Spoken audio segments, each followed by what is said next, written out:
Good day, YouTube and internet friends. Panibagong araw, panibagong video.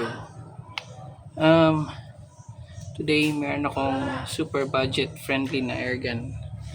Hindi mo na kailangan ng PCB pump or CO2 or yung sinasabi ng the oxygen. Hindi ito pinapapump.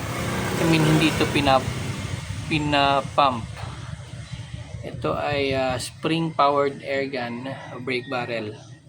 So ito siya, super mura, up for sale. Pinaka budget ko to na airgun. Kung gusto niyo malaman ng presyo, tawag lang kayo sa akin. So ito ay airgun na caliber 22, gumagamit ng syempre pellets pa rin, pellet airgun pa rin. So ito ay plastic stock, hard plastic, tapos caliber 22, naka fiber optic na yung kanyang ang kanyang sights.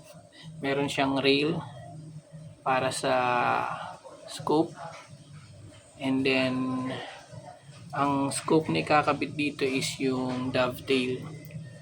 Dapat magandang scope, original na scope na rated for Springer na airgun or real firearm, kasi malakas ang recoil nito. So itong spring powered na to ay itong part na to mula dito tsaka dito is ang laman nito ay piston tsaka spring, malaking spring.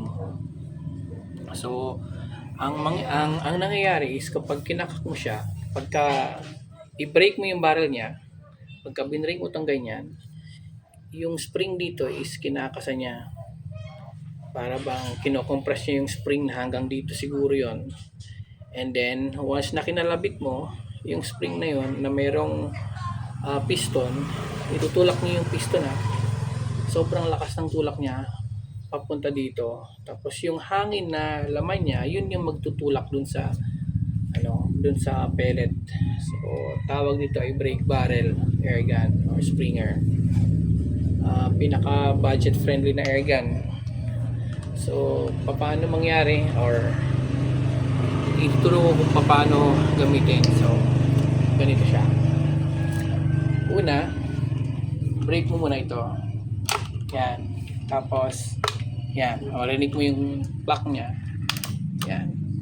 Nakakasana yung spring niya. Then makikita niyo yung butas dito. Yan. Diyan nyo ilalagay itong pellet na caliber 22. Pasok mo lang. Ganyan. Tapos safety natin. Merong safety ito. Ito to. Itong maliit na to. Atras mo lang.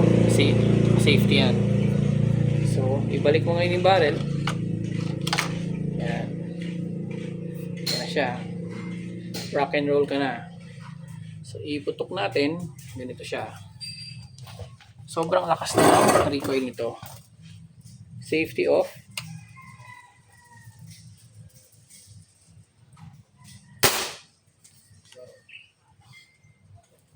Wasak ang putik. Sobrang lakas. Malakas din ang recoil. So siguro pagka meron ka nito, kailangan mong pagpraktisan kasi sobrang lakas ng recoil.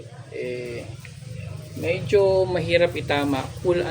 Kailangan mo lang sanayin ng sarili mo na gamitin to. Ang kagandahan nito is hindi mo na kailangan i-pump. Wala nang hangin-hangin, wala nang CO2, wala nang oxygen. Hindi na kailangan yun.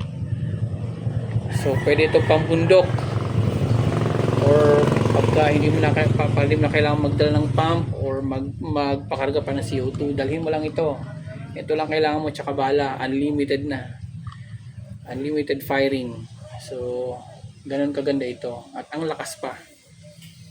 Pwede itong pang hunting. So ulitin natin, ganito, ganyan. Umuusok pa ewan ko nakikita nyo, pero umuusok pa sa umuusok pa yung niya, barrel niya. So yan lang yung barrel niya. Ito, yan. Para siyang airsoft, pero ang kagandahan nito is mas accurate ito at mas malakas. safety. Adjustable itong cheek rest niya, tumataas yan. Itong bat niya rito, na-adjust mo yan pa atras, na-extend pa siya, kaya maganda ito. Okay, safety off. Baril natin yung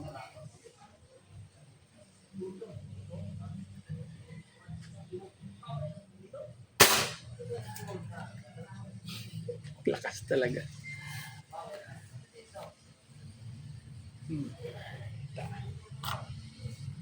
Yan. Naka fiber optic siya, oh. Yan. Sa atras niya, kunin ko yung camera. Yan. Yan.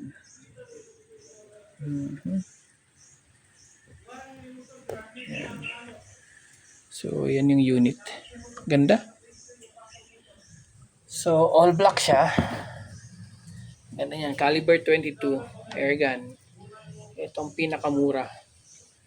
Mas mura pa to sa sa pinakamurang PCP ko. Lower than 13k to. Okay. So, ilang muna. Kung gusto mong mapasay itong murang airgun na to na hindi mo na kailangan ng hangin-hangin, pump, tawag na. Napakamura nito.